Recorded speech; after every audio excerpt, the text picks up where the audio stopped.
A nation that isn't dead, but whose future is already gone. 1. The moment a nation begins to age.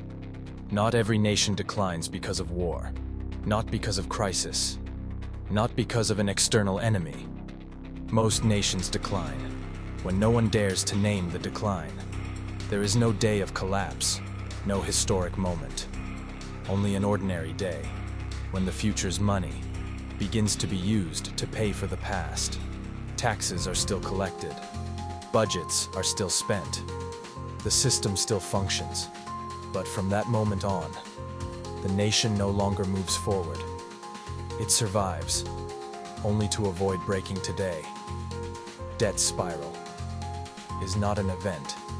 It is a process through which a nation begins to age from within. 2. Debt spiral is not about high debt. High debt does not kill a nation. Many nations carry enormous debt and still live, still remain strong. What destroys a nation is not debt itself, but how that debt is used. When a nation borrows to build roads, expand trade, build schools, increase productivity, invest in science, create new industries, that is living debt. Debt that creates a future. But then a threshold appears. The nation no longer borrows to build. It borrows, only to pay interest on old debt. No new roads, no new capacity, no new future. Only one objective remains: keep the system from breaking today. From that moment on, debt is no longer a tool. It becomes a life support system. Debt spiral begins here. 3. First indicator: interest payments as a share of revenue. At first glance, 15 to 20%. It doesn't look like the end. But this is where many nations begin to die without realizing it. Every normal budget expenditure creates a feedback loop. Infrastructure spending creates jobs, raises tax revenue. Education spending raises productivity, raises income.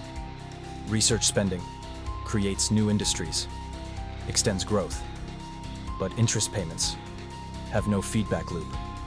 They create no jobs, no productivity, no future. They flow in one direction only, into the past. When 15 to 20% of revenue is locked into interest payments, it cannot be cut, cannot be delayed, cannot be renegotiated easily. The budget loses freedom. The nation loses reflexes. In crisis, it cannot stimulate enough. In transition, it cannot invest deeply. In competition, it cannot protect the next generation. And the first thing sacrificed is never power. It is always long-term education, always research, always next-generation infrastructure. Slow-return investments that decide the future. The nation does not die immediately, but it loses the ability to renew itself. It begins to age. 4. Second indicator: growth below effective interest rates. This is the deadliest point of the debt spiral. Economic growth at 2 to 3%, but borrowing costs at 4 to 6%. It sounds harmless, but this is the mathematics of decline. When interest exceeds growth, debt expands, even without reckless spending. A nation can be disciplined, austere, perfectly by the book, and still sink deeper each year. At this stage, debt spiral is no longer a policy choice. It becomes numerical destiny. Assume the government does everything right. Reforms, tightening, raising revenue, cutting spending. If interest remains higher than growth, debt consumes a larger share of the economy every year. Policy only slows the fall. It cannot reverse it. This is the moment. Politics loses to structure. 5. How debt spiral destroys society. Debt spiral does not appear in reports. It appears in daily life. Income grows slowly. Living costs rise faster. Housing, healthcare, education, services. Young people study more, work harder, yet go nowhere. When effort no longer leads to advancement, society begins to retreat. Less risk, less creativity, less long-term building. People still live, but they live to hold position, not to go far. This is the moment. A civilization begins to stand still. 6.